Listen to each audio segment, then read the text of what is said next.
Já está gravando.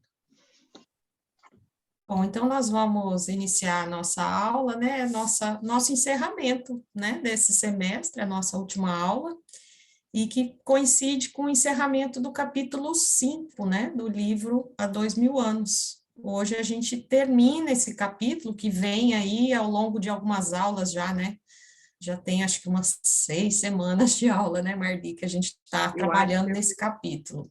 E Ele é bem longo. Tem uns apontamentos bem importantes aí para a gente fixar, né? Algumas questões aí bem interessantes do capítulo. Mas aí a gente vai fazer a prece, então, primeiro, né? Vamos fazer a nossa prece e aí a gente inicia. Eu tirei meu vídeo aqui porque eu vou deitar, viu? Porque eu estou aqui acabada. Tá bom, Malu, fica à vontade, Malu. Não se preocupe, não. Qualquer coisa eu socorro aqui. Tá bom. Ok. Então, vamos iniciar a nossa prece, nos deixando envolver por essa espiritualidade amiga que nos assiste nesses estudos semanalmente, ao longo de que nos assistiu ao longo de todo esse semestre, sendo hoje um encerramento que é, na realidade, o princípio de, de, de, de vários estudos que precisamos ainda, que teremos ainda a fazer, vários conhecimentos que precisamos adquirir, um despertamento para as realidades do mundo espiritual, do mundo verdadeiro. E então, somos gratos por todas essas aulas, esses meses, nesse ano que chega ao meio, exatamente, e que possamos continuar com estas obras que tanto trazem para nós tanto alento, tanto entendimento, conhecimento mesmo, e que elas possam nos despertar da maneira adequada a que necessitamos. Queremos então agradecer, dizer a esse grupo que é sempre muito gratificante estarmos juntos nessas horas e que possamos ter um estudo aí então muito proveitoso a todas nós, trazendo cada vez mais esse sentimento de estar no caminho do Cristo, trilhando, sempre, sempre. Que esse sentimento fique conosco e que o nosso despertamento seja cada vez maior. Que assim seja. Graças a Deus. Então, vamos lá, meninas. A gente está aqui na parte que fala: Públio reconheceu-lhe a presença, surpreendido e espantado. Tá? Estamos nesse parágrafo aqui, né? Identificando-lhe os traços fisionômicos. A gente sempre volta um pouquinho, né, na questão do capítulo, e assim, um gancho que eu quero fazer com a aula anterior, que foi a aula da Marli, falando sobre Públio, né, comportamento de Públio. Então, assim, é muito importante essa mudança, né, pela qual ele passa. Então, a gente lembrando do capítulo como um todo, né, o capítulo 5, que começou lá nas catacumbas, né, com aquela palestra que Ana e Lívia assistiram lá, o João de Cleófas foi fazer aquela palestra, que tinha uns 200 cristãos ali, né, e ali ele já, inspirado, ele já transmite a informação de que eles iriam passar pelo sacrifício, de que eles iriam passar por essa enorme provação, e que seriam exemplos vivos aí dessa fé, né, dessa fé no Cristo, né. Então, ele já fala isso anteriormente, aí depois, então, se a gente for lembrar, ocorre nas catacumbas tem a invasão, né, por soldados, pelos centuriões, e prendem João de Cleófas e levam também Lívia, que estava lá, com aquela roupa de patrícia, com toda caracterizada da forma como ela, né, trajava. E que ali, em meio àqueles cristãos, que Lívia opta ela queria morrer em sacrifício e queria que fosse com um traje, né, que não fosse patrícia, ela queria ser como alguém do povo, de forma humilde, lembrando do Cristo. E aí ela trocou a roupa com Ana, né? A gente lembrando disso aí, que ela troca, e na realidade é isso que vai definir, né? Vai definir que o fato dela não estar trajada de romana é o que vai definir, né? A morte, o sacrifício dela, aquilo que ela ia ter que passar ali, e dar um testemunho de fé, né? Da imensa fé de Lívia. Então, dentro desses apontamentos, ela troca de roupa com Ana, e aí ela vai, né? Ela vai no lugar de Ana, né? Ela que vai, então, lá no circo máximo, né? Naquela cerimônia, né? Dos senadores em comemoração, com todo aquele cortejo, todas aquelas desfiles, né? Coisas até estranhas que a gente via, mas eram as comemorações dele, e Públio estava sendo, né, homenageado também como senador ali. Que mais que a gente pode lembrar? Que ela vai, no momento, lembra que no momento em que ela está lá, e que as feras chegam até ela praticamente, ele traz aqui que ela praticamente não tem a percepção, né? Ele fala assim, ó, envolvida pelas patas selvagens de um monstro. Ela não sente comoção violenta e rude, experimentando um ligeiro toque. Então, essas coisas aqui, né, gente, é para a gente pensar, né, para a gente refletir e avaliar, assim, o grau da fé, o grau do envolvimento espiritual, né, a percepção, como que nós, como espíritos, temos que estar para estar em condição de atingir isso aqui, não é? Então, isso foi uma coisa assim que eu estou lembrando aqui o trechinho do próprio texto, assim, pela relevância disso, o tamanho da fé, né? O tamanho dela. Então, ela sentiu as patas ali da fera que estava ali, do leão, ela não sentiu, ela experimentou um ligeiro toque. Olha a diferença, né? Da agressividade de uma fera, ela sentiu um ligeiro toque. E estava embalada numa névoa, né? Que ele coloca aqui, como se fosse uma névoa translúcida, e ela encontra Simeão vai até ela, atendê-la, né? Sorria divinamente. Olha só, né, que coisa fantástica, né? Quer dizer, aquele momento do martírio para ela, o que foi aquele martírio, né? As horas anteriores, porque o momento em si, não é? Então, são coisas para a gente refletir, né? E lembra que Públio fica angustiado, né? Porque, na verdade, eles não sabiam, né? Ele não sabia onde Lívia estava, né? Naquele momento não tinha noção. E ela fica lá diante dos senadores naquele momento, e ele sente aquela angústia. Aí, nessa aula, realmente, que foi a última aí, né? Os detalhes de importância aqui para a gente lembrar, que foi da semana passada, que era aquele rumor de 300 mil vozes. Foram 200 cristãos e tinham 300 mil vozes ali em volta, né? Aquele clima horroroso, né? Em que esses cristãos estavam submetidos e que, né, receberam essa vibração toda aí. Imagina, 300 mil vozes, né? E depois daquilo que aconteceu, depois então, dessa morte de Lívia, né, a Ana é que vai avisar, né, não sei se vocês estão lembrados que a própria Ana vai avisar, então, vai contar ela é que conta para Públio o que tinha acontecido, né, Públio fica sabendo através de Ana, né, toda essa trajetória aí que aconteceu com a Lívia. E aí é onde começa a dor de Públio, né?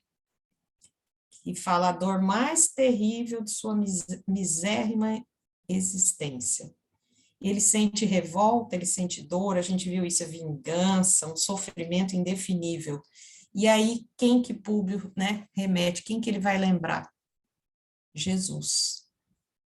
Olha só o tamanho do orgulho que ele tinha, o tamanho da dor que ele estava vivenciando com a morte de Lívia, e é aí, nesse processo dessa dor, é que ele vai se recordar de Jesus, né? E aí ele começa a cair em si, é como se desse um choque nesse orgulho todo dele de senador que ele tinha, e aí ele começa, então, com o impacto da dor, é que ele começa, né? Então, é muito interessante isso aqui, aí ele, tanto é que tem aqui no texto, ó, rogava silenciosamente a Jesus que lhe serenasse as angustiosas mágoas. Rogava a Jesus, né?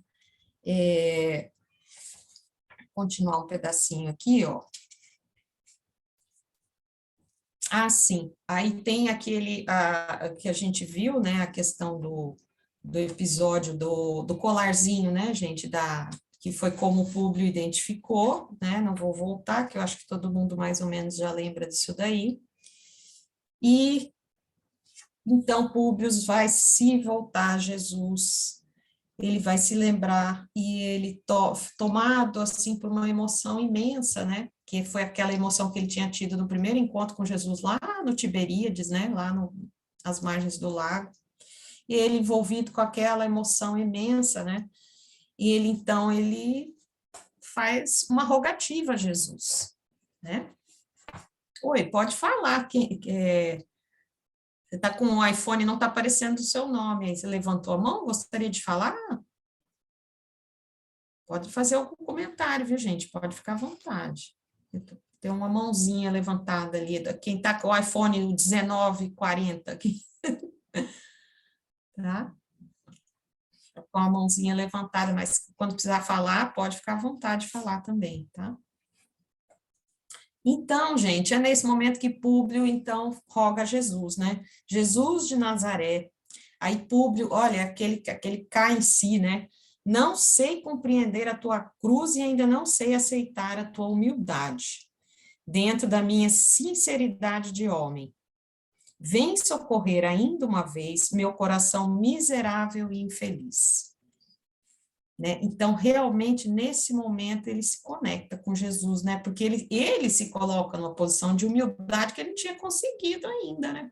Não tinha conseguido essa posição de humildade. Foi somente pela dor, né, gente? Tanto é que fala aqui embaixo, ó, o orgulhoso Patrício observou que a presença de inexplicável força modificava, e no momento que ele roga a Jesus, ele já recebe o atendimento, né? Ele já é amparado naquela dor, naquele momento ali, né? Então, o orgulhoso Patrício observou inexplicável força modificava, ele estava genuflexo, né? Estava ajoelhado, e passou, então, a ter uma visão, aquela visão mediúnica de... primeiro ele vê um ponto luminoso, né? Ele vê um ponto luminoso que vai se aproximando. E a partir dali aparece a imagem, forma-se a imagem, né? A partir do pontinho luminoso aparece a imagem do Flamínio Severus, que é o que nós vamos ver agora, né? O diálogo. O que Flamínio vem dizer a ele, que é esse final do capítulo 5 aqui, né? Tá? Então, olha só, essa partezinha aqui em que ele visualiza, consegue ver Flamínio, o espírito de Flamínio Severus. Então, eu vou ler aqui, ó, continuando no livro agora, na parte que a gente parou. Públio reconheceu-lhe a presença. Então, ele viu o espírito de Flamínio e conseguiu identificar. Surpreendido e espantado, identificando-lhe os traços fisionômicos e as saudações acolhedoras, como quando se dirigia a ele na terra. Seu semblante era o mesmo, na doce expressão de serenidade, agora tocada de triste e amargurado sorriso. Ostentava a mesma toga de barra purpurina, mas não apresentava o aspecto marcial e imponente dos dias terrestres. Então, ele se apresentou, assim, com os trajes de senador, né? Com a mesma indumentária que ele usava em vida, né? Flamínio aparece para ele.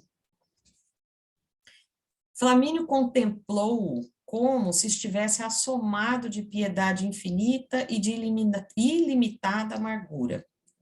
Seu olhar penetrante de espírito lhe devassava os mais recônditos refolhos da consciência, enquanto o senador se aquietava, reverente, sensibilizado e surpreendido.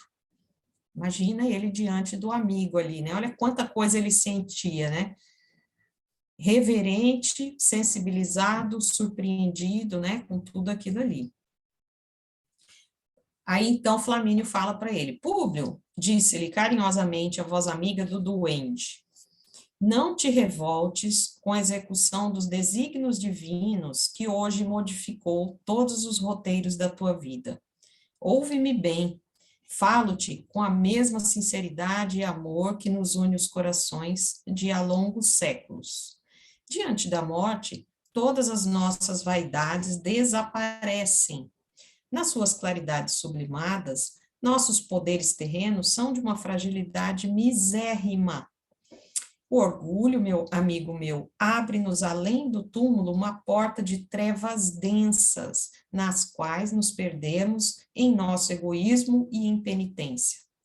Volta à tua casa e sorve o conteúdo da taça travosa das provas rudes com sinceridade e valor espiritual.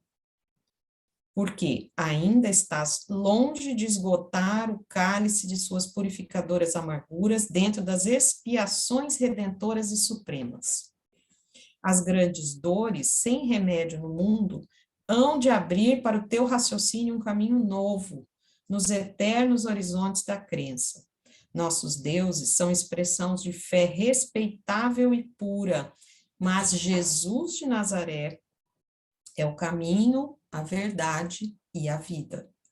Enquanto nossas ilusões sobre Júpiter nos levam a render culto aos mais poderosos e aos mais fortes, considerados como prediletos de nossas divindades, pela expressão valiosa dos seus ricos sacrifícios, os ensinos preciosos do Messias Nazareno nos leva a ponderar a miserabilidade de nossos falsos poderes à face do mundo, abraçando os mais pobres e os mais desventurados da sorte, como a impelir todas as criaturas a caminho do seu reino, conquistado com sacrifício e esforço de cada um, em demanda da única vida real, que é a vida do Espírito.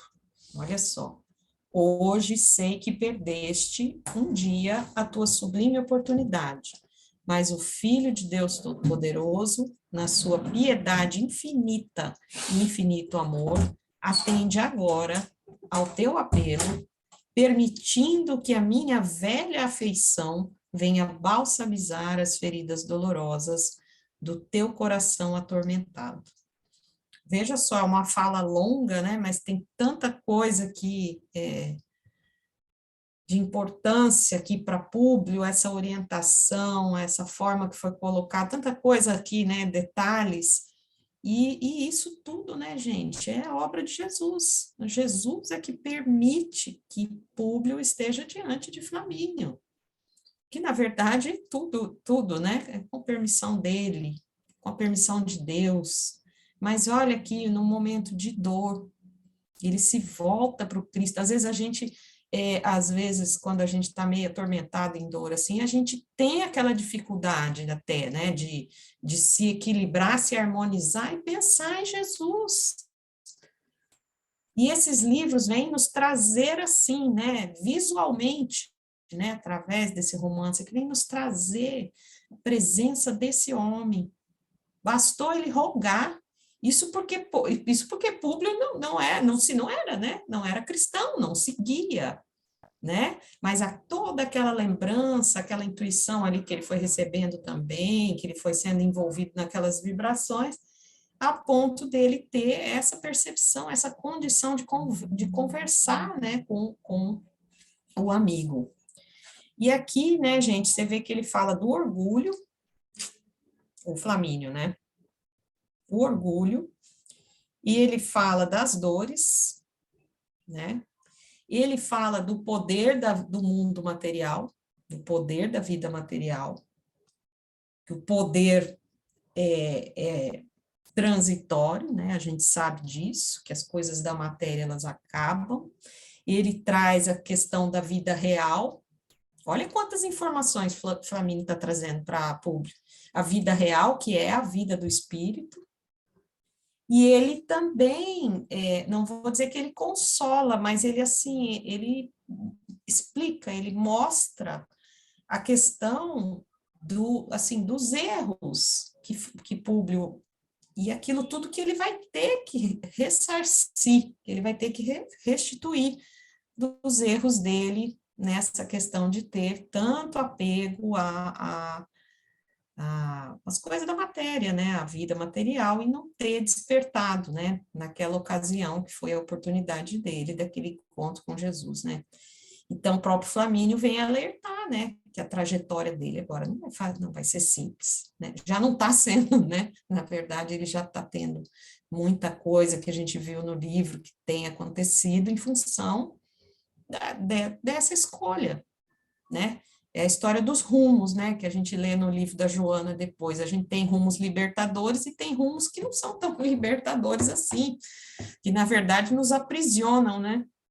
E a gente estuda isso na sequência, na outra lição aqui, né? A gente vai ver isso aí também.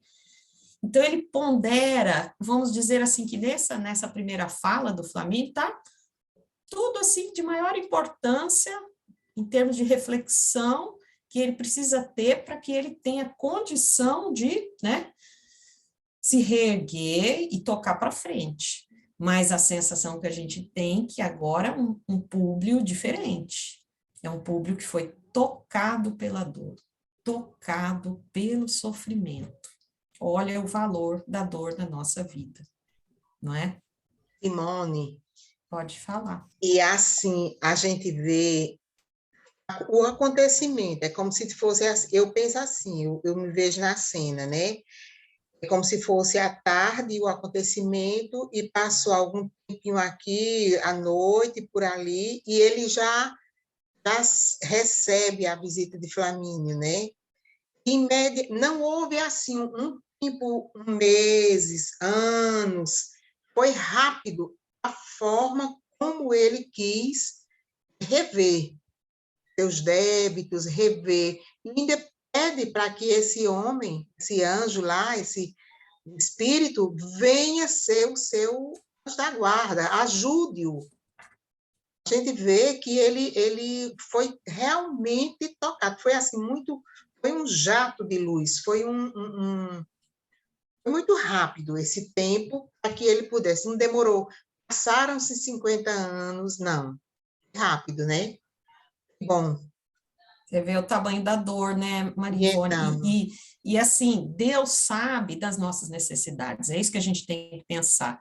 Porque, infelizmente, aqui foi uma tragédia, mas ele viveu 25 anos com a Lívia, né, e ele não acreditava na Lívia, tinha aquelas coisas por causa do orgulho dele, né? Então, quer dizer, chegou um prazo que Deus fala assim, olha, agora não tem outro jeito, vai ter que ser pela dor. Ele encontra Jesus, né? Não desperta naquela ocasião, a filha é curada. Então, veja as inúmeras oportunidades, né? E assim é conosco também, a gente é assim também, né, gente? Isso aqui não é historinha do livro, né? É Simone, assim, a nossa vida é assim. Simone, Oi, Ali. falando aí da rapidez, mas é assim tanto para encarnado quanto para desencarnado no momento do arrependimento, né? É isso que a Maria está falando, e a gente vem, né, reforçar aqui, por exemplo, se você está no umbral e você faz uma prece fervorosa, Jesus, por favor, misericórdia, me arrependo de tudo que eu fiz. Vai aparecer ali a ajuda naquele momento, é instantâneo. E o inverso também se faz, né? Por exemplo, estou rude, estou endurecido, não quero saber. Então, continua aí absorvendo as dores educativas, vamos dizer assim, para que você acorde um dia e passe ao arrependimento, né? Então, isso aí vai para os dois planos, tanto encarnado quanto desencarnado. E dos dois lados, né? A dureza do espírito e o arrependimento e a busca a Jesus, né? A Deus. Depende da nossa vontade, das nossas intenções, né? A gente que tem Porque que eu imprimir a vontade da mudança, né? estou Porque lembrando a também. ajuda vai vir, gente. Não é que Sim, não é que a ajuda vai vir, a ajuda está aí. A gente que tem que exatamente, Simone. acessar, né? A gente que tem que Exato. acessar. Jesus está vibrando aqui, agora. O tempo E a todo. Gente, gente? eu Que fui preparar porcentagem essa a gente aula, Ali, absorve, aqui né, na... Simone? Hã? Jesus está vibrando aí o tempo inteiro. Está mandando a Eu- energia dele o tempo inteiro. Qual percentual você está absorvendo dessa energia? Depende da dureza do seu espírito ou da maleabilidade dele, né? E aí, assim, eu fiquei pensando também na aula do João Carlos, essa semana agora de Céu e Inferno, se não me engano, e que a mulher matou o esposo e levou no trilho do trem. Não sei se vocês assistiram essa aula. E ele disse que também a lição, né, para a reeducação dela veio no mesmo instante do fato dela ter, né, matado o esposo aí. Então, a educação vem e o arrependimento para, né, as bênçãos também, na mesma hora. Gente, tá aí. Eu vejo assim, por exemplo, quando a gente vai dar aula assim, né? Hoje, na hora do almoço aqui em casa, já tava aquela vibraçãozinha, sabe, da aula. Então, assim, é diferente, mas por que que essa vibraçãozinha está por aí? Só que eu só consegui acessar porque eu estava preparando a aula e, por algum motivo, eu devo estar recebendo esse auxílio para que a gente possa desempenhar, ser intuído, enfim, né? Graças a Deus, né, que existem esses estudos, né? Então, assim, mas está aí, está o tempo todo, nós é que temos que despertar, o despertamento é nosso, né? E quando ele fala aqui no texto, ó, o Filho de Deus Todo-Poderoso, quer dizer, ressaltando, na sua piedade infinita e infinito amor, atende ao teu apelo, ao apelo de Públio, permitindo que minha velha afeição venha balsamizar as feridas dolorosas do teu coração. Então, é ele que está ali, né? Ele que permite, é ele que por uma piedade, um amor, gente, que a gente não é algo assim, né? Não tem nem como falar, né? Não é verdade? É difícil falar disso. Não tem como a gente descrever, né? Vou ler mais um pedacinho aqui, gente. O senador deixou que todo o seu pensamento se perdesse na tempestade das mais abençoadas lágrimas de sua vida, arfando nos soluços de sua compulsão, suplicava mentalmente. Sim, meu amigo, aí ele faz um diálogo mental com Flamínio, né?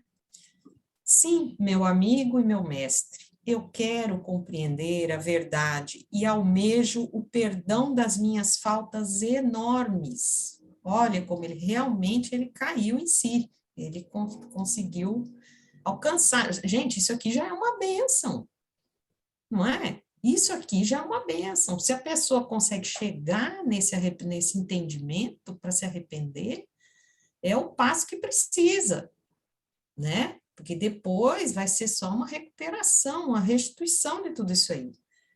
Flamínio, inspiração de minha alma dilacerada, sê o meu guia na tormentosa noite do meu triste destino. Vale-me com a tua ponderação e bondade. Toma-me de novo pelas mãos e esclarece-me o coração no tenebroso caminho. Que fazer para alcançar do céu o esquecimento de minhas faltas? Olha só. Então, não só ele se arrepende, caiu em si, se arrependeu, né? Nesse momento, ele está demonstrando humildade. Ele está demonstrando a humildade de admitir as falhas, né? E o que é que eu posso fazer? Porque não adianta só, né, a gente se culpar, né? Quando a gente descobre que falhou, ficar se culpando. o que é transformar isso em movimento, né? É movimentar. O amor, ele é ativo, né? A gente fala, né, que a caridade é o amor em ação, né? Então, é esse caminho aqui, ó. O que eu vou fazer para alcançar o esquecimento de minhas faltas, né? Que ele estava aqui nesse momento, nessa tormenta aqui. A visão serena, como se... Simone, Oi? você me dá mais um minutinho? Eu tô com aquele cajado, sabe? Pode falar. Gente, mas é para todo mundo falar, né? Vocês sabem que Você é para sabe ficar à que vontade. Né? e me veio uma ideia, é o seguinte, quem que aparece, né? Depois dele tentar aí falar pedir para Jesus, me ajude, não sei o quê, e começar esse processo de arrependimento e tal. E é engraçado, né? Quem aparece? Aparece o Flamínios. E o Flamínios entendia muita coisa O Flamínio também, quando ele estava encarnado, ele seguia os deuses. Ele não entendia muito de reencarnação, de espiritismo, nem de prova, nem de expiação. Mas aí a gente fica pensando assim, só que o Flamínio o ama. A Públios, Porque... E o né? Porque Flamínio o tinha uma amor relação quase de exato, né? pai, né, com ele, né, assim. E é o amor que carrega, né, Simone? Então, olha que bacana isso.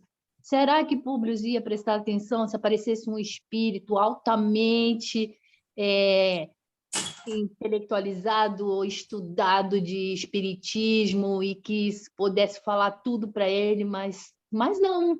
Quem aparece é o amigo que estava ali no dia a dia, que não tem muito conhecimento, mas tem amor imenso pelo Públio, né? Fiquei pensando nisso, olha que bacana, até nisso, né, Simone? É.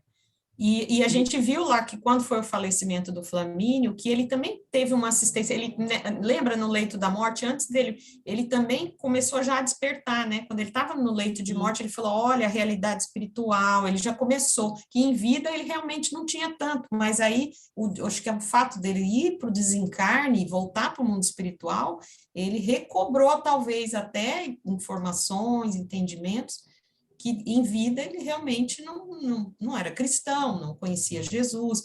E aqui ele fala de Jesus, né? Ó, Jesus de Nazaré é o caminho, a verdade e a vida. Então, no mundo espiritual, certamente ele já teve acesso a a tudo isso, né? Por questões vibracionais dele. Ele tinha uma certa evolução também, né? Mas é isso que você falou, em vida realmente não era, né? Não era tanto, ele não falava sobre isso, não voltava-se para isso, né? Então é fantástico assim, né, gente? Porque Flamínio era como pai para em vida, né? Foi como um pai pro público. Então era uma pessoa de confiança, as famílias, né, viviam, os filhos se casaram, né? A Flávia casou com Plínio, que era filho do Flamínio. Então era um família, praticamente familiar, um elo fraternal, mas familiar mesmo, né? Então Simone, é muito legal isso. Oi. então, vocês falando isso, né? Deixa eu falar um pouquinho também. Opa, Então, vamos eu lá, vi vamos lá. assim, né? Eu percebi assim que para cada um, né, conforme as suas obras, né? Bem que tem esse dito, né? E a gente recebe exatamente a assistência daqueles que nos é mais caro, porque é aqueles que a gente vai conseguir ouvir, né? Pela vibração, é aqueles que a gente vai conseguir entender. É como vocês disseram, se vem um espírito de alta hierarquia falando bonito e tal, ele não vai alcançar, né? Tem que ser uma coisa assim, com aquele amor que a pessoa sentia, que tinha aquela coisa lá no íntimo do seu coração, né? Que toca lá Tem no um íntimo. elo, não é? Tem um, né, Rô? Exatamente. Tem um elo, uma parte emocional, a emoção é envolvida nisso aí. E quando a gente é tocado na emoção, né, é igual coisa de mãe, coisa de, né, que vem da assistência, porque a emoção nos toca muito.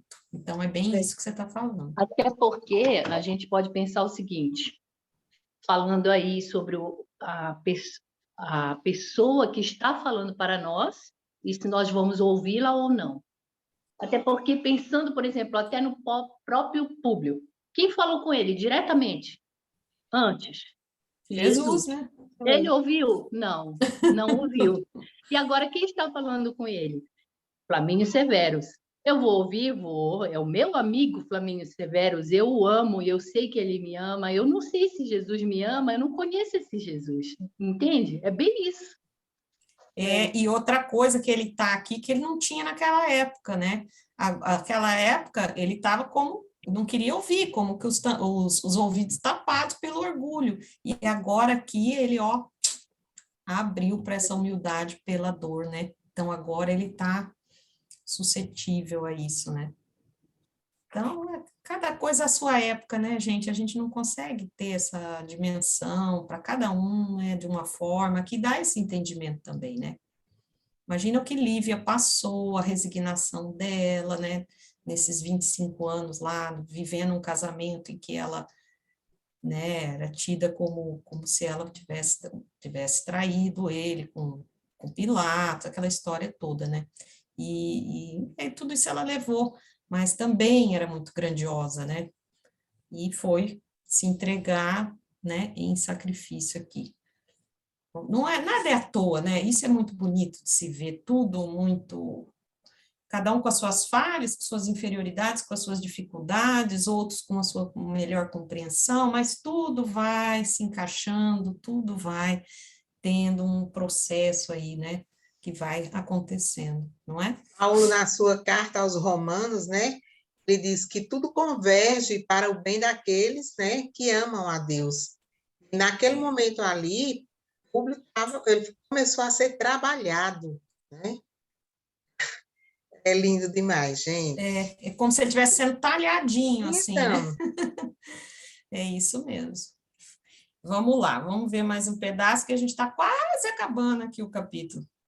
Então, a serena visão, como se houvera comovido intensamente ao receber aquele apelo, tinha agora os olhos iluminados por piedosa e divina lágrima.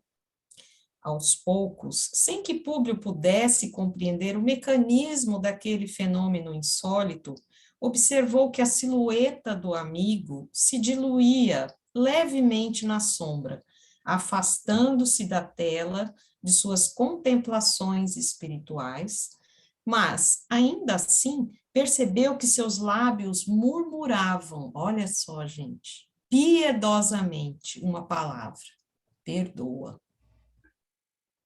Perdoa. Olha só o valor do perdão. E assim, na verdade, a gente só vai ser perdoado na medida em que nós perdoamos. A gente tem que ter esse entendimento, né?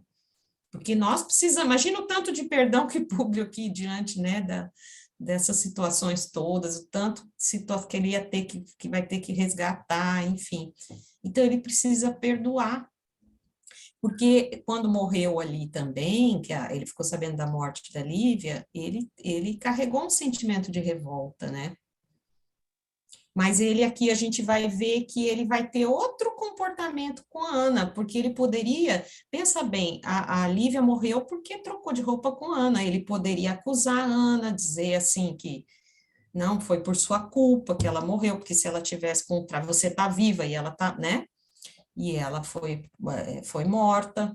Então, a gente tem que analisar a postura dele. Ele tem que perdoar por esse processo e para que ele tenha condição de caminhar à frente, né? E Simone, e esse perdão também é para si próprio, né? Porque Também. ele carrega a culpa, né, de ter, de uma forma ou de outra, ele ter desprezado a esposa. O perdão para toda a história, por exemplo, para a Fúvia, que armou para o Supício, para o próprio Pilatos. Quer dizer, essa recomendação aqui do Flamínio é uma recomendação muito profunda para ele, porque ele vai ter que exercer esse perdão em vários aspectos, a começar por ele próprio, né? Quer dizer, porque ele carrega esse sofrimento que ele está sentindo, também tem toda aquela culpa dele ter desperdiçado, durante tanto tempo, por exemplo, ele poderia ter vivido mais do lado dela, a culpa dele ter afastado a Lívia da educação da filha. Quer dizer, é tanto, então essa culpa, esse perdão é um perdão muito amplo, é um trabalho profundo que ele vai ter que fazer com ele mesmo, né? Eu entendo assim.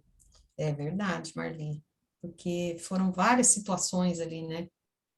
Muita coisa que tem que ser. E como que a pessoa trabalha, né? A gente pensa nisso, né? Como que ele vai trabalhar isso nele mesmo, né? E fica essa ideia aí para a gente, né? Como trabalhar tudo isso, né? Com todos aqueles que a gente convive, com todas as situações que acontecem conosco, é mais ou menos por aí. E aqui a gente vai ver, eu vou fazer uma leitura um pouco mais longa, gente, porque ele tem mais um pedacinho ainda até chegar no final, nem que a gente não pare muito agora na leitura e depois comente mais ao final para a gente conseguir chegar, encerrar esse capítulo, né?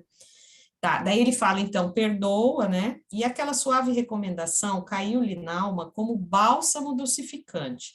Sentiu, então, que seus olhos estavam agora abertos para as realidades materiais que o rodeavam, como se houvera acordado de um sonho edificante.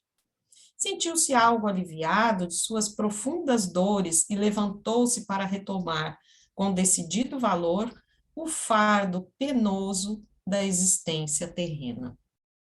Né? Então, ó, ele estava aliviado, levantou-se para retomar agora. E agora? O que é que eu vou fazer a partir de agora, né? Agora que eu acordei, agora que eu saí do sonho, do sonho do que nos... da ilusão da vida material, vamos dizer assim, né? Regressando à casa, por volta de 22 horas, ali encontrou Plínio e Flávia, que o esperavam aflitos.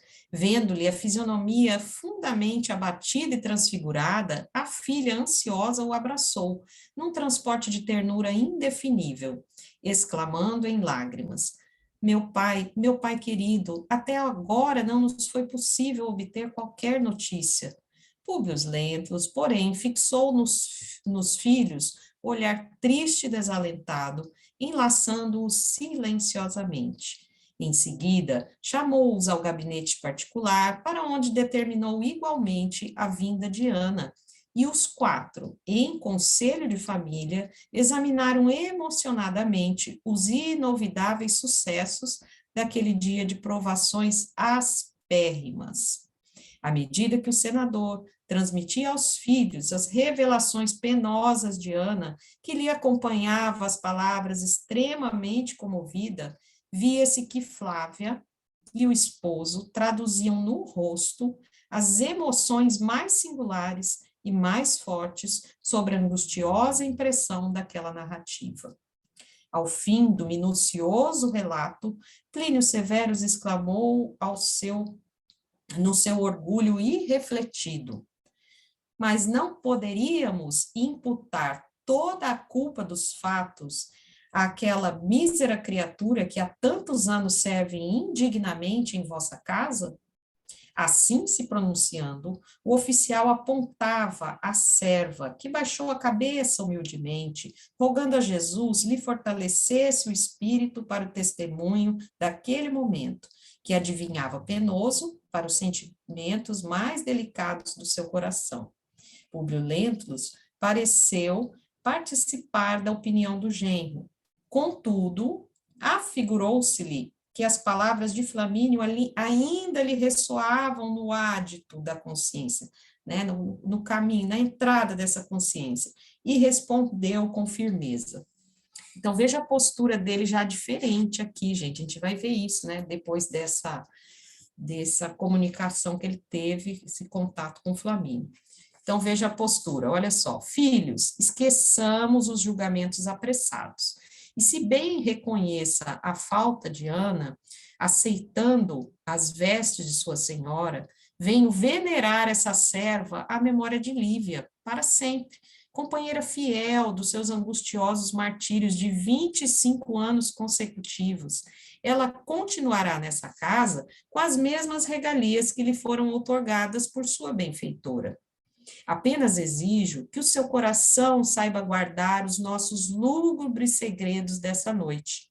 porque desejo honrar publicamente a memória de minha mulher, depois de seu tremendo sacrifício naquela festividade de infâmia. Plínio e Flávia observaram-lhe surpresos a generosidade espontânea para com a criada, que por sua vez agradecia a Jesus a graça do seu esclarecimento. O senador pareceu profundamente modificado naquele choque terrível, experimentado por suas fibras espirituais.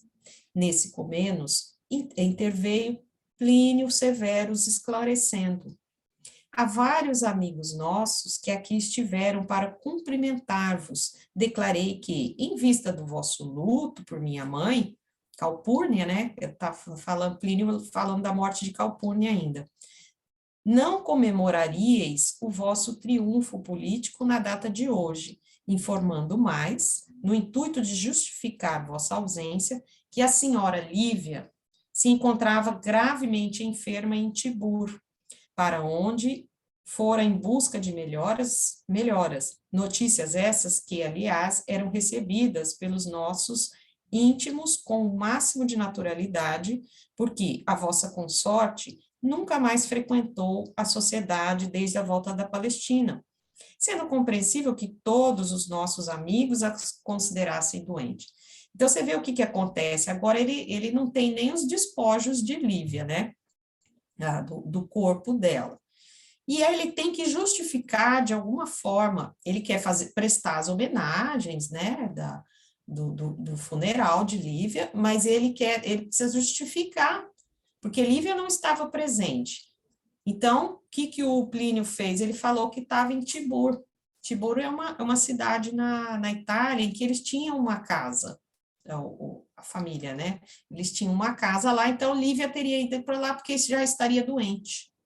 Então, ali mais ou menos ficou essa justificativa, né? Aí o senador ouviu com interesse essas explicações, como se houvera encontrado solução para um angustioso problema que o oprimia. Ao cabo de alguns momentos, depois de examinar a possibilidade da execução da ideia que lhe aflorara no cérebro dolorido, exclamou mais animado: tua ideia, meu filho, neste particular, veio trazer-me a perspectiva de solução razoável para a angustiosa questão que me acabrunha. Cumpre-me defender a memória de minha mulher, continuou o senador de olhos úmidos, e, se fora possível, iria lutar corpo a corpo com a mentalidade infame do governo cruel que atualmente nos conspurca, quer dizer, que nos macula, que nos mancha, né? As melhores conquistas sociais. Ele está falando do Domício Nero, né, do imperador, que era terrível, né, na sua crueldade, né, que a gente viu que matou, eu estou rindo aqui, mas não é para rir, não, que matou a mãe, né, matou o irmão, tamanho da crueldade desse, ela está falando disso aqui, né, e que, se for possível, ela iria lutar corpo a corpo com a mentalidade infame do governo cruel. Mas, se eu fosse bradar pessoalmente a minha indignação e a minha revolta na praça pública, seria taxado de louco. Entende a situação que ele fica? Porque, na verdade, ele está revoltado com aquele ato ali, né? Aquela festa lá, que culminou na morte dela. E se fosse desafiar Domício Nero, seria o mesmo que tentar a imobilidade das águas do Tibre. Né? O Tibre com o galho de uma flor. Tentar mexer é grande demais, né, a figura do imperador aqui, para que ele conseguisse cutucar, vamos dizer assim, né, que conseguisse demonstrar isso aí. O que o Tibre eu fui ver lá, é o terceiro rio mais longo da Itália.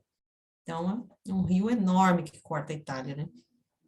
Nesse sentido, pois, saberei agir nos bastidores políticos para derrubar o tirano e seus asseclas, que são seus seguidores, ainda que isso nos custe o máximo de tempo e paciência.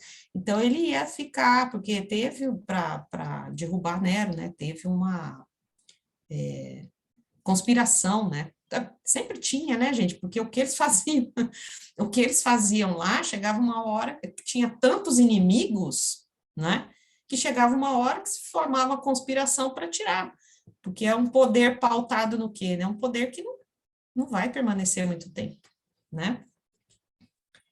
Agora, o que me compete urgentemente é prestar todas as homenagens possíveis aos sentimentos imáculos da companheira arrebatada nos torvelinhos da insânia e da crueldade.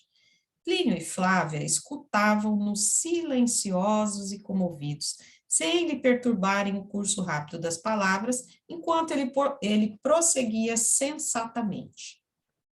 Há mais de 10 anos que a sociedade romana via em minha pobre companheira uma enferma e uma demente. Vocês lembram que por ela ser cristã, por ela ter essas ideias, né, aquela postura de humildade, aquela ideia de fraternidade, que todos são iguais, né, igualdade, né, que todos somos irmãos.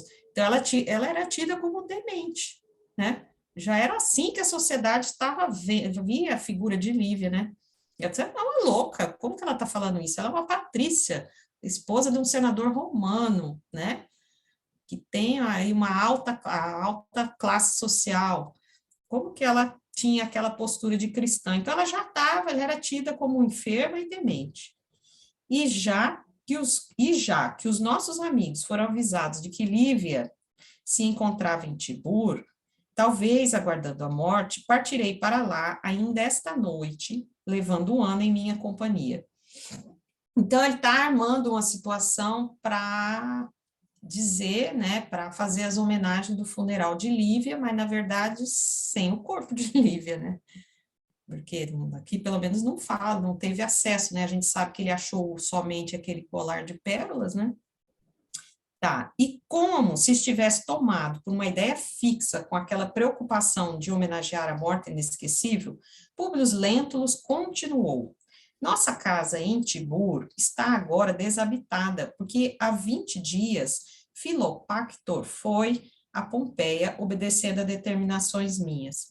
Esse Filopactor, eu fui ver quem foi, ele foi um rei cliente romano, né? Então, ele era um rei, mas que prestava, né, a parte econômica, financeira, né, vamos dizer, era um rei, mas era dominado por Roma, pelo Império Romano, né? Então, aqui, só para a gente entender, esse Filopactor aqui, devia estar na casa dele, né, pelo que deu a entender, porque ele foi a Pompeia obedecendo as determinações. Chegarei lá com Ana. Então, olha o que ele planejou. Chegarei lá com Ana levando uma urna funerária que, para todos os efeitos, encerrará os restos da minha pobre Lívia. Nossos servos devem partir amanhã igualmente. Quando então mandarei mensageiros a Roma, cientificando-lhes do acontecimento por satisfazer as pragmáticas da vida social. Em Tibur, prestaremos a memória de Lívia, todas as homenagens, transladando em seguida, publicamente, as cinzas para aqui, onde farei celebrar as mais solenes exéquias, na visitação pública, testemunhando assim, embora tardiamente, minha veneração pela santa criatura que se sacrificou por todos nós a vida inteira. Então, ele estava bem preso a esses rituais aqui ainda, né? Ele achava que isso era a forma dele homenagear, eu acho que ele está buscando aí um resgate disso tudo, né? E ele está achando que é seguindo esse cerimonial, o que era habitual, costume romano, né? Que era assim que ele já ia prestar essa homenagem para Lívia.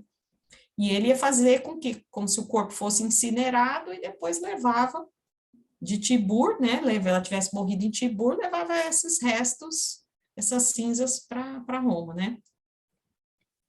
Tá, mas e a incineração? Então, perguntou Públio Severus, prudentemente, ao conjecturar o êxito possível do projeto. O senador, porém, não hesitou, resolvendo o assunto com a habitual energia de suas decisões. Se essa cerimônia requer a presença dos sacerdotes, saberei conduzir-me junto ao ministro do culto na cidade, alegando o desejo de que tudo se faz no mais reduzido círculo da minha intimidade familiar. Então, ele ia, como diz a expressão popular, eu dou meu jeito, né? Ele ia chegar até né, os sacerdotes que fazem esse ritual, né? Tem todos os costumes deles lá, né, gente, o culto, né? E tinha o corpo também, esse corpo assim como nós, aqui hoje até acho que a gente tem muito desses rituais dos velórios, né, de manter o corpo, eles tinham dessa influência aqui romana e da influência grega. Vocês lembram que o grego, eles colocavam no corpo moedas lá para o barqueiro, para que quando o corpo fosse lá no rio que passava, né, para ir para as regiões lá, ele tinha um barqueiro que levava. No céu, como é o céu e o inferno conta isso, né, Simone?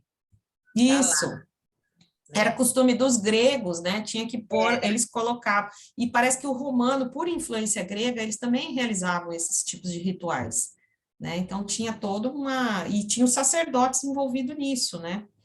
Que é o caso aqui que o Públio está falando, que iria fazer com que fosse feito só na intimidade do lar, porque não tinha o corpo, né, de Lívia. O que resta tão somente é esperar de vocês que me ouvem silêncio tumular sobre as providências dolorosas desta noite, a fim de não ferirmos as suscetibilidades do preconceito social. Né? Ainda tinha isso, socialmente, ele estava prestando contas, né, que tinha que fazer todo esse ritual. Surpreso com aquela energia em tão penosas circunstâncias, Plínio Severus fez-lhe companhia naquelas horas avançadas para a compra da urna mortuária. Ele ia comprar uma urna mortuária, que foi adquirida em poucos minutos, de um comerciante que nada indagou do estranho cliente, atendendo a circunstância da sua posição social e política. Ele tinha muita influência, então ele ia lá, fazia, ninguém questionava, né? Bem como a vultosa importância da compra, ou então, né, calavam pelo dinheiro que recebiam, né, efetuada com significativas vantagens para o seu interesse. Naquela mesma noite, Públio Lentulus e Ana se dirigiram com alguns escravos para a cidade de repouso dos antigos romanos, vencendo em algumas horas as sombras espessas do caminho e chegando com a possível tranquilidade de modo a ambientar as derradeiras homenagens à memória de Lívia. Então, ele vai lá para Tibur, né, com Ana.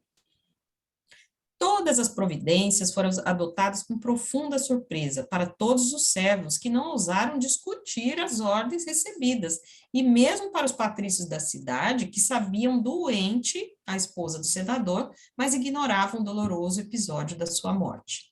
Flávio e Plínio foram chamados no dia seguinte, satisfazendo-se a todos os imperativos de ordem social, naquela penosa representação de condolências. Um donativo mais rico e mais generoso de Públio Lentulus ao culto de Júpiter.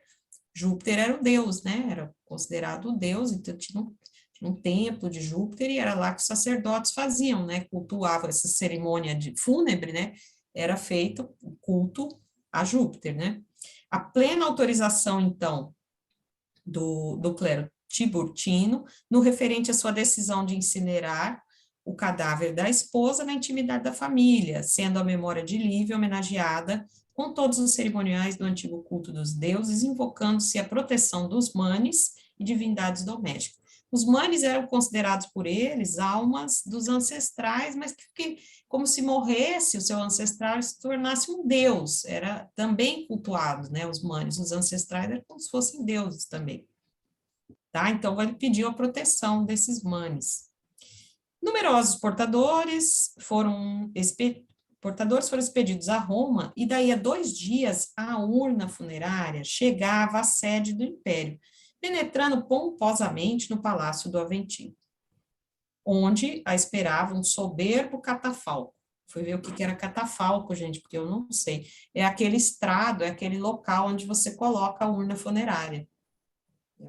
Um alicerce ali, para colocar o próprio, quando é né, o caixão. Aqui dá a entender que só vai, essa urna é algo menor, né, porque o corpo foi incinerado, né, mas ali que você coloca ali, no catafalco. Durante 3 dias sucessivos, as cinzas simbólicas de Lívia, eles estiveram expostas à visitação do povo, tendo o senador mandado distribuir vultosos donativos em alimentos e dinheiro, a pebre que viesse prestar as últimas homenagens à memória de sua morte, da sua morta querida. Então, a questão desse ritual deles aqui, dessa maneira, esse funeral, né, e essas homenagens, você vê que ficava dias, né, A gente vê quando morre alguém muito famoso, grande, importante, é hoje, né, gente? Fica aquela passação de gente para olhar o corpo, né? Que vai, vocês já viram? Fica em locais públicos, né? É o Então, velório, né? é um velório, né? E aqui já. Prolongado. Exatamente. E para prestar essas homenagens, olha como é parecido, né? Como certamente a gente tem essas influências aí, né, deles. Então, ficam lá 3 dias as cinzas, né, expostas à visitação, e além disso ele dá uns donativos para que a plebe, imagina, a plebe passava fome, né, desesperada, tudo, ia lá, né, fazer as homenagens, não podia nem conhecer, né, mas ia fazer porque era praticamente estava sendo pago para isso, né. Longas romarias, ó, visitar a residência, dia e noite, dando-lhe o aspecto imponente de um templo aberto a todas as classes sociais. Toda a nobreza romana, inclusive o cruel imperador, se fez representar nas pompas daquelas exéquias, que eram como que uma expressão de remorso, uma tentativa de reparação da parte do esposo amargurado. Ele não sabia o que fazer, né, gente? Então, vamos fazer maiores homenagens que seja possível, tentando reparar aí, não? Públio Lentulus considerava que somente assim poderia agora penitenciar-se publicamente a respeito de sua mulher, que voltava a ocupar o lugar de veneração no círculo numeroso de amizades aristocráticas de sua família. Terminado o último número daquelas cerimônias, o senador fez questão que a filha e o genro, bem como a Agripa, lembra que a Agripa é irmão do Plínio, né? Irmão do genro dele, passassem a residir no Palácio do Aventino em sua companhia, no que foi atendido em caráter provisório, segundo asseverava Plínio, a mulher, e naquela mesma noite, com a alma dilacerada de saudade e de angústias, transportou em companhia de Ana todos os objetos de uso pessoal da esposa para os seus aposentos particulares. Terminada a tarefa, Públio Lentulus exclamou para a serva, com singular interesse: tudo pronto? Recebendo resposta afirmativa, insistiu como se faltasse ainda alguma coisa, né? Ele queria, então, as coisas de Lívia ficassem ali com ele. Olha o que ele o que vai vir para ele ali, né? Referindo-se à cruz de Simeão, guardada cuidadosamente pela dedicação de Ana, como se mais ninguém pudesse apreciar a significação especial daquele tesouro. Onde está uma pequena cruz de madeira tosca que minha mulher tanto venerava? Ah, é verdade, exclamou a serva, satisfeita por observar a modificação daquela alma austera. Olha, os valores dele começaram a se deslocar, né? E retirando do seu quarto a modesta lembrança que tinha ficado com Ana, né? Naquela situação lá. A modesta lembrança do apóstolo de Samaria entregou-lhe com reverência afetuosa. O senador, então, colocou-a num móvel secreto. Todavia, quem lhe acompanhasse a existência amargurada poderia vê-lo todas as noites, na solidão do seu aposento, junto do precioso símbolo das crenças da companheira. É como assim, eu agora, é como se ele dissesse, né, agora eu estou assumindo essa cruz aqui, né, eu estou como você, né, eu estou assumindo, eu estou aceitando essa cruz e essa doutrina aqui, né. Quando as luzes do palácio se apagavam de leve e quando todos buscavam repouso no silêncio da noite, o orgulhoso patrício retirava do cofre de suas lembranças mais queridas, né? Ficou no lugar secreto, é um local que ele não queria que ninguém, né, tivesse acesso aqui, o que dá a entender a cruz de Simeão, né? Aí ele vai pegar a cruz de Simeão ajoelhado, tal o qual fazia Lívia, parava a máquina do convencionalismo mundano, que interessante, né? Do convencionalismo mundano para meditar e chorar amargamente. Amargamente.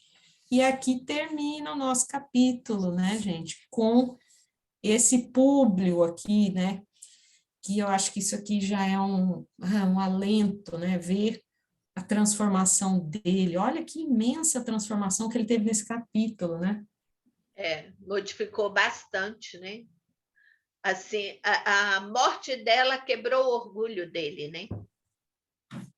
Coisa, né, Malu? Impressionante como que tem que acontecer isso, né? Chegou a esse ponto, vamos dizer assim, né? Mas funcionou, né? O Com pior é isso. certeza. Funcionou, olha como ele está, né?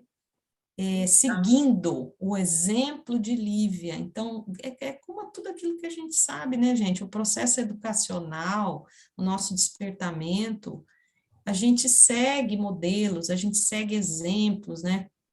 Por isso que Jesus veio, né? Porque a gente precisava, somos seguidores, né? Tanto seguimos como seguidores do imperador aqui, né? Na crueldade, como tem os seguidores desse amor e do cristianismo, e se não fossem esses primeiros cristãos, né? Como é que a gente estava aqui, né? O que seria de nós? Verdade. Né? Então, gente, mas vocês comentem o que vocês quiserem aí. Eu fiz foi chorar aqui. Vou comentar que eu chorei foi muito aqui. Ô, Malu, eu queria ler direitinho, aí eu fiquei assim, ó, fiquei me segurando para a voz não ficar ruim, porque é muito bonita, né? Fiquei segurando a emoção aqui. Eu falei, não vou entrar, não vou na vibração maravilhosa do livro, né? Que a gente tem que entrar. O João tem ultimamente lá no Céu e o Inferno, né? Ele se emociona de um jeito que a gente percebe que tem momentos assim que ele tem vontade de chorar, né? A voz muda, a gente não consegue, né? Fica embargada a voz, né? Ele muda completamente. Mas é isso. Tem lágrimas aqui. Mas é isso, gente, é emoção, nossa vida é emoção. Imagina uma vida nossa sem emoção, porque as pessoas que não sentem emoção são o quê? São psicopatas, né? Então, a gente tem que se emocionar pelas coisas boas, né? As boas emoções, né? Deixar esse amor, essa vibração que vem da espiritualidade, tá nos atendendo, não é verdade? Ter uma empatia, né? De se colocar no lugar daquela pessoa, né? De ver, de sentir aquele sofrimento, né? Isso aí é muito bom.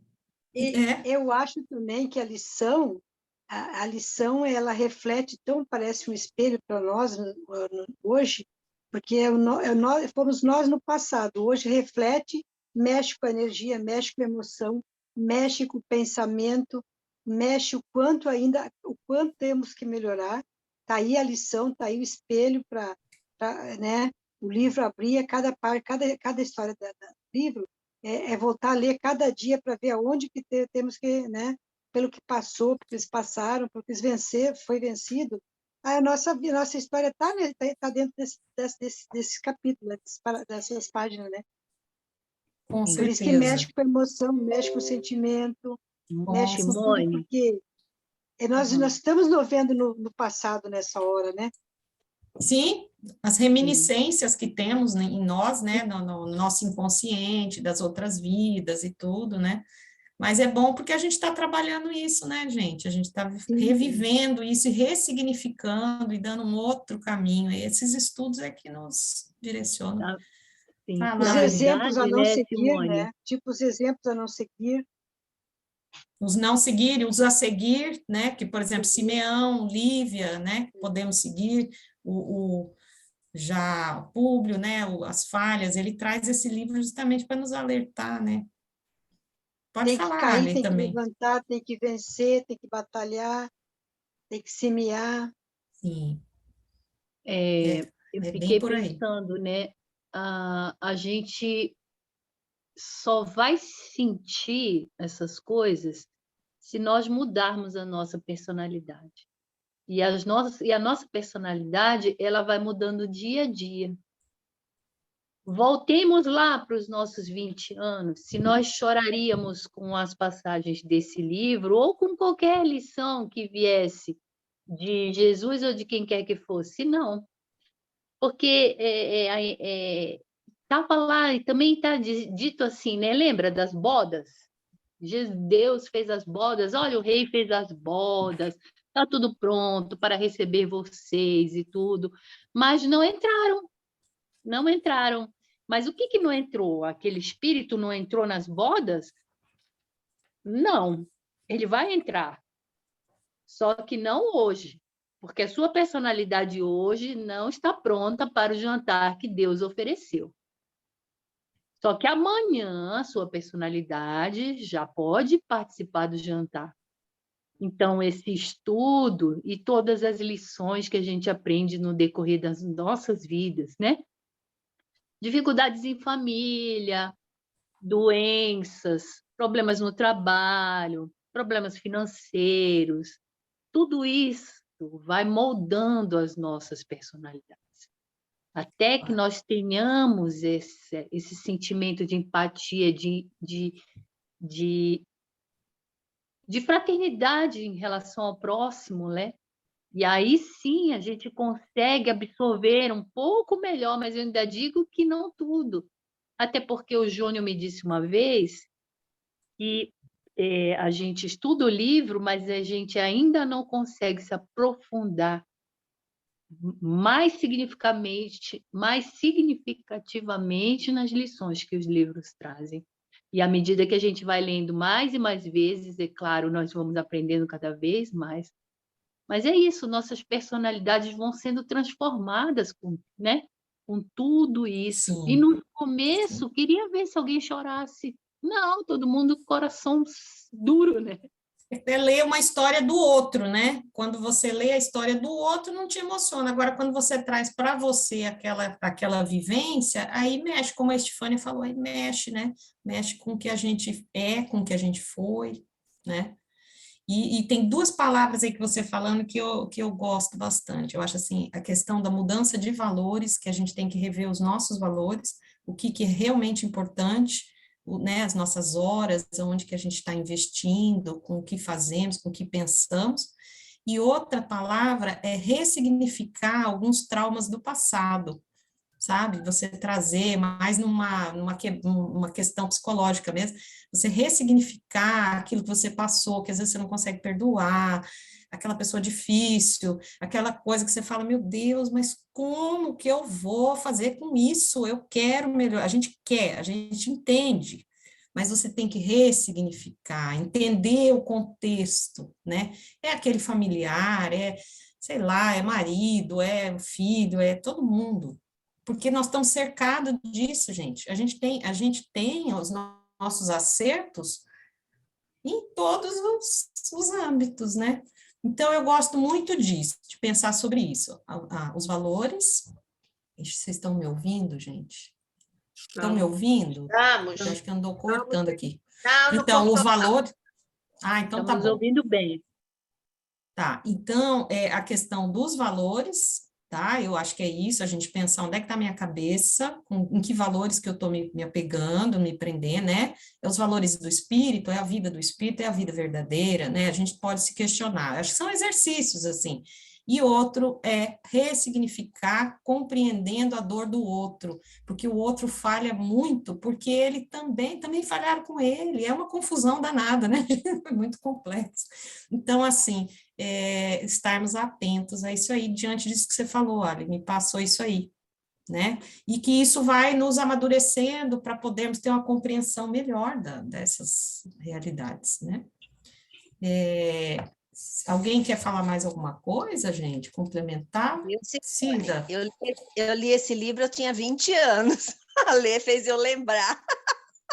Tá Aí vendo? chorei pela história em si, mas não, como diz, não absorveu o conteúdo.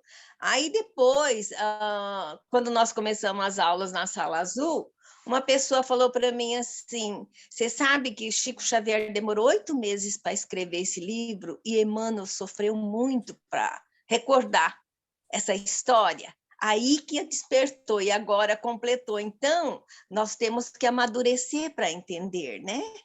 Então, eu achei interessante, porque eu aprendi há muitos anos, mas não era como um aprofundar para saber mesmo a lição, né? É aquela história, né, Cida? Trazer para a gente. Eu também tive essa mesma coisa, Cida. Eu li nova, né? Chorei, não só com esse livro, né? Eu li aquele, não sei se vocês já leram, Grilhões Partido, do Divaldo. Eu me debulhei naquele livro, porque é uma história muito pesada, tá? Então, assim, eu chorei imaginando se fosse eu com a minha filha aos 15 anos. Nossa, então assim, eu vivi aquela história, mas não a lição. A lição eu estou aprendendo depois que eu passei a estudar, tá? Porque é o que eu falo, eu era espírita de romance. Eu li a coisa como um romance, né? E não como uma lição. E hoje eu vejo que a coisa é a lição. Hoje a visão é outra. É trazer para a gente, né, Malu? A gente tem que trazer para nós, não é do outro, não é o Públio aqui. Porque o Públio não... O Públio viveu há 2000 anos. Quem interessa agora aqui, o principal, somos nós. O foco é nós. Aham. E ontem, Simone... verificar que o erro cometido, tá, por ele, não vamos cometer agora. Porque olha as consequências daqueles erros. Exatamente, fica o aprendizado, né? Fala, Cida. E toda quinta-feira eu dou aula de Jesus e atualidade, né? Começamos o primeiro livro da série psicológica.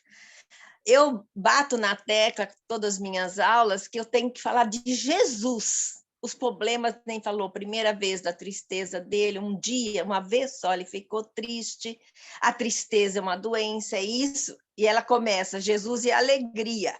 Então, ela faz um contraposto. Olhem Jesus, acorde para Jesus, viva Jesus, quer ver Jesus a coragem, Jesus a alegria, Jesus é isso, Jesus aquilo, Jesus no hoje.